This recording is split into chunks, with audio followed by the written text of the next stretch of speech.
Hello, Benny, Anna, Helen, Istvan, Tommy, Lorenzo.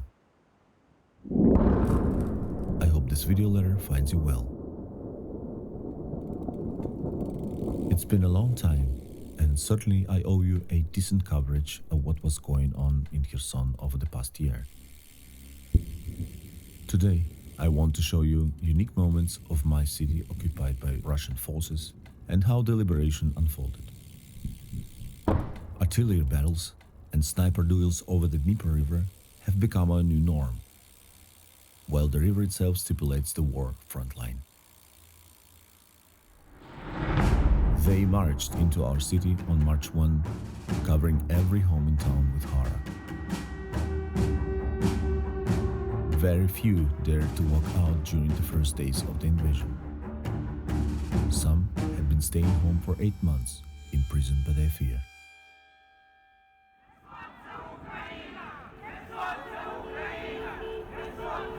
After 5 days, the first demonstrations began and continued for a month.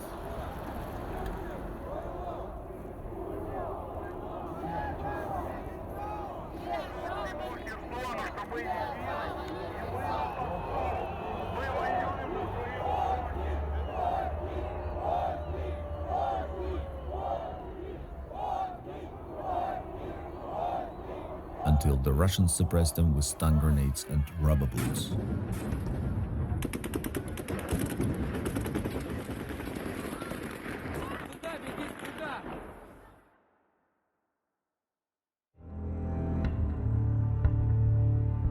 With time, Russian officers even brought their families to Kherson.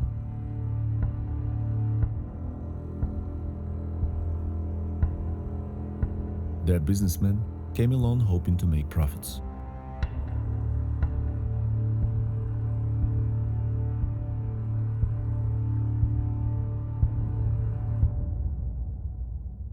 Their hopes diminished as the Ukrainian forces attacked a Russian compound in a former military hospital in a downtown of the city. Yes, these were HIMARS rockets. Local residents played a key role in guiding the strikes, providing precise coordinates and movements of Russian forces to the Ukrainian army. Then, it was headquarters, a storage facility, another time, soldier barracks.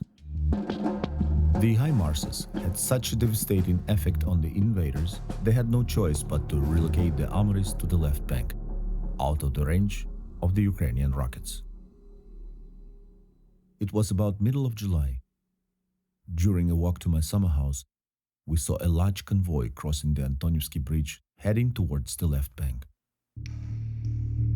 We assumed they were leaving for good, and it was our moment of big joy. We didn't realize that true liberation would not occur for another 4 months.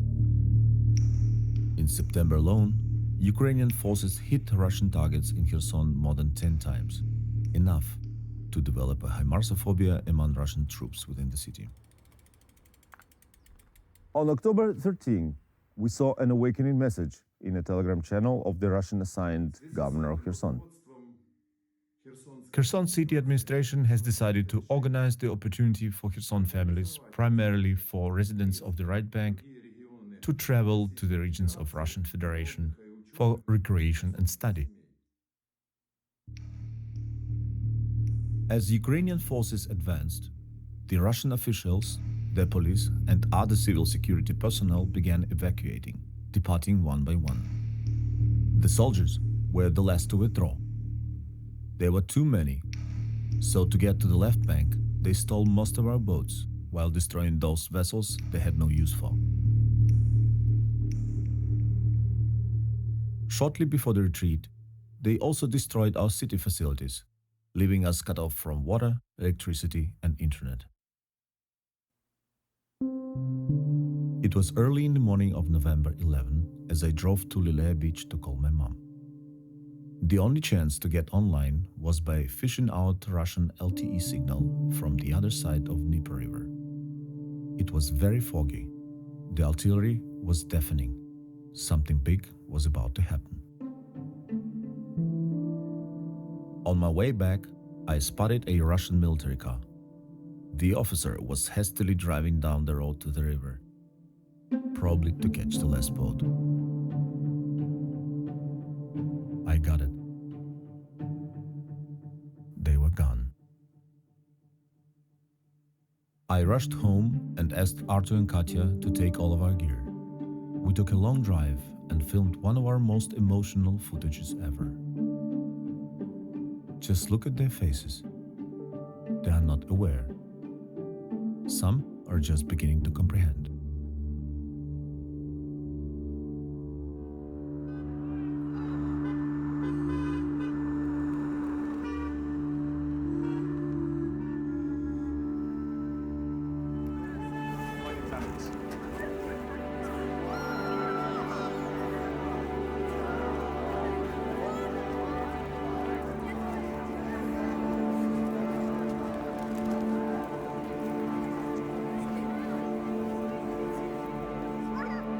From the moment we saw the first jeeps with Ukrainian soldiers at Freedom Square, our emotions took completely over.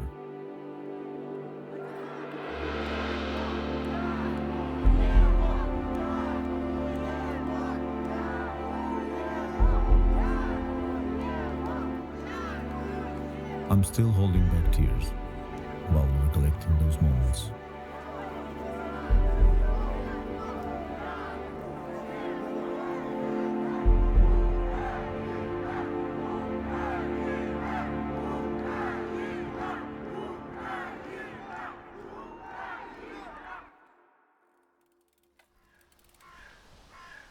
After a short week of euphoria, our worst fears materialized. The Russian army started shooting at the city relentlessly. Every day. They don't aim, blindly firing at residential districts, killing and severely injuring civilians while destroying house after house. Most hospitals in Kherson have already been bombarded.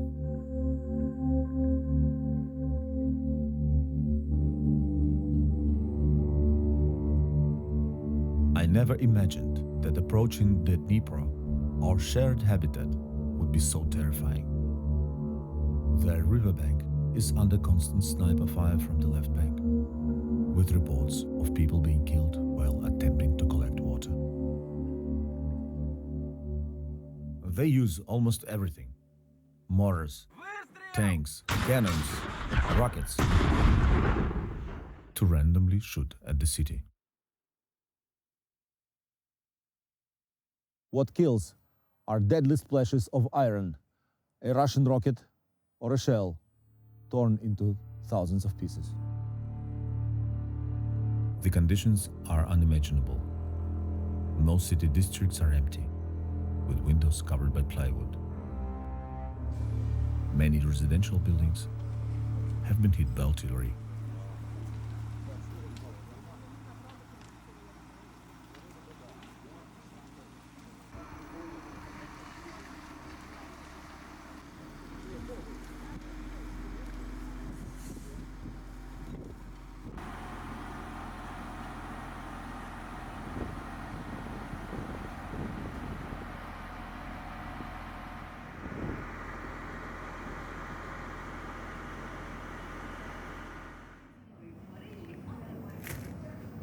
Still, the life goes on.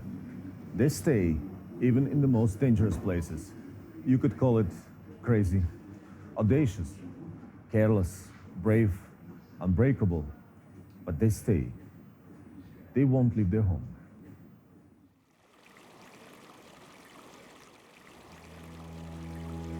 In early June, driven by fear of the announced Ukrainian counteroffensive, the Russians made the drastic decision to blow up the Kakhovka dam. Instantly, our wide Dnipro became a raging mountain river, mercilessly sweeping away everything in its path.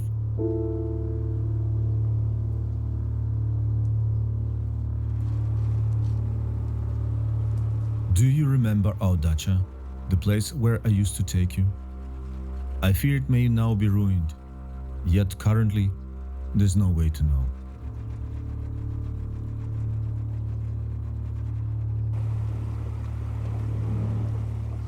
The extent of the calamities is immeasurable. The Russians keep burning their boats and bridges, both literally and metaphorically, leaving a trail of devastation in their wake. The full consequences of this flood are yet to be revealed.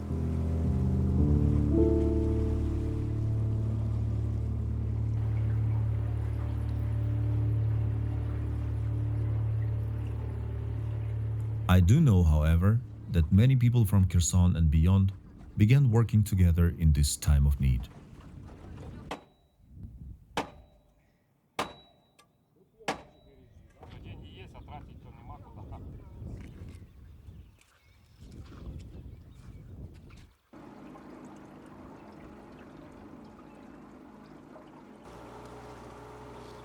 Ты помнишь, куда дальше, Катя? Катя, давай, говори. Лёш, налево.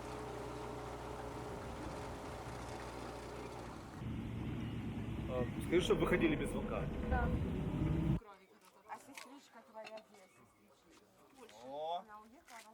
Да, пошел Она сказала мне процесс. туда поехать. Я говорю, да не, мне тут нормально.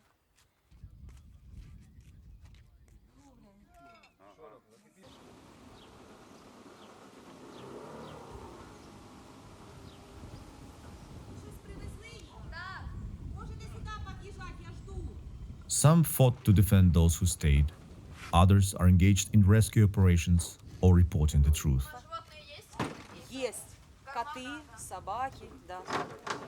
Попугаю надо, попугаю Я вас убираю. встречу, не волнуйтесь. Иду Что, он форма. колбаску съест? А? Колбаску съест? Им же нельзя колбасу давать. Держите раз.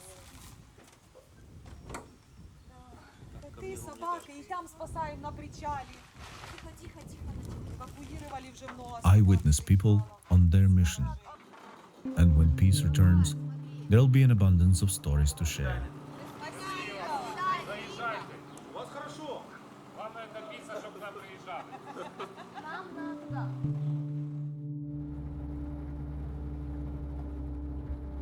I am grateful for the support you offered and thoughts you sent to me throughout these grueling 1.5 years. Any plans may be temporarily on hold until the war ends. Yet, rest assured, my plan remains to get on the journey that will bring me to you, where I can embrace you tightly. With sincerest gratitude, your friend from Kherson.